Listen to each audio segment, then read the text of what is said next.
Okay, picture this. A city that's not on any map. A place with a power so terrifying, it doesn't just end your life, it completely rewrites it. This is the only thing our hero Aaron has to go on. Just one single cryptic line from his sister Mira before she vanished. It's a warning, right? But it's also a clue that's about to throw him into a world where memory itself, the very thing that makes you, is completely unreliable. So Aaron follows this clue and ends up in the phantom city of Vera. It's this strange, impossible place that lost people seem to find, but no one ever seems to leave the same. He's there for one reason and one reason only: to find his sister, no matter what it takes. The moment Aaron sets foot in Vedra, the world just breaks. The city is alive. It seems to breathe and change around him.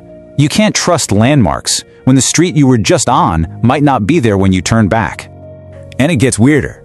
Time is all warped here. A skyscraper that looked ancient at sunrise could be brand new construction by lunchtime. I mean, how are you supposed to find someone in a city that's constantly rewriting its own architecture? And this is where the real horror sinks in. It's not just the city that's off. The distortion starts to affect him, his very perception. Even a simple reflection is a constant, nagging reminder that you are totally out of sync with reality.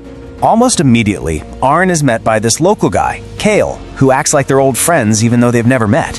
And Kale just drops this absolute bombshell. Not that Mira is dead. Oh no, that she's been rewritten.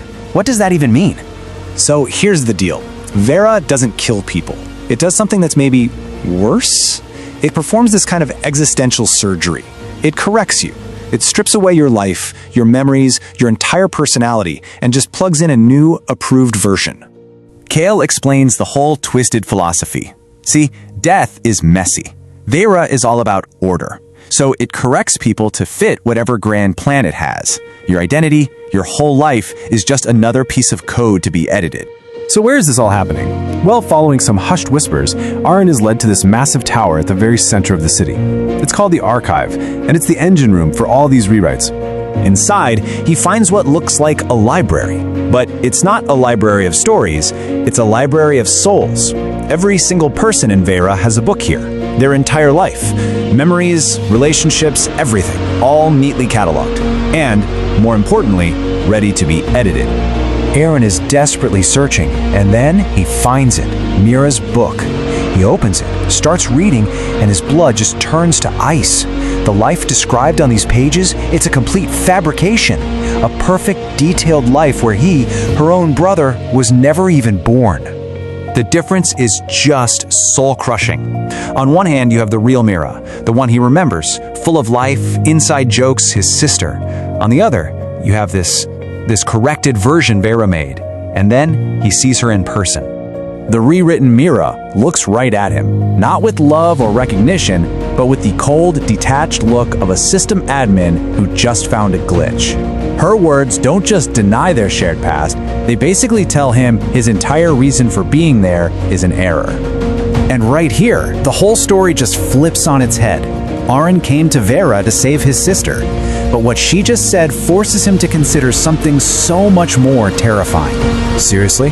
What if he wasn't the hero trying to fix things? What if his quest, his memories, everything he thought was real was actually the problem? What if his existence was the one thing that didn't belong? Kyle shows up again, of course, to explain the city's ice-cold logic. Vera is like a perfectly written story. But Aaron, this guy who remembers a life that's been officially deleted, well, he's a walking, talking plot hole. He's a contradiction, and the system can't have that. And this is the final horrible truth of it all. It turns out, Aaron wasn't just edited out of Mira's life. He was supposed to be completely deleted from reality. But something went wrong. He's not a person anymore. He's a glitch, a file the city just forgot to drag to the trash. And then, back in the archive, he finds the proof. His own book. His life story is all there, but only up to a point. And after that, nothing. Just blank pages. His story was cut short, leaving him as this unfinished ghost in a city full of completed rewrites. So, faced with this complete existential crisis, Aaron is at a breaking point. The city itself seems to sense this, and it gives him a final, logical choice. A way to resolve the error that is him. And his options are just impossible. 1. He can stay and let Vera finish the job, give him a new, clean life. 2. He can run and be totally erased like he was supposed to be. Or 3. He can fight back against the very fabric of this reality. Just as he's about to completely break, he hears it, a tiny whisper from Mira, just his name. But that's all it takes. It's a flicker, a tiny spark of the sister he knew, and it's proof that a real memory can survive, even in a place like this. So he makes his choice. He fights. He grabs his own unfinished book and just rips the pages out. By destroying his own story, he rejects Vera's power over him. And that single act of defiance is such a massive contradiction that the whole system, the whole city, begins to shatter. And in the middle of all that chaos, as the city is literally crumbling into nothing, the real Mira finally breaks through. She remembers him. It's this beautiful, heartbreaking victory. A true memory is reclaimed, but at the cost of the entire world that tried to snuff it out. In the end, Vera is gone. But that memory of a brother, it's still there.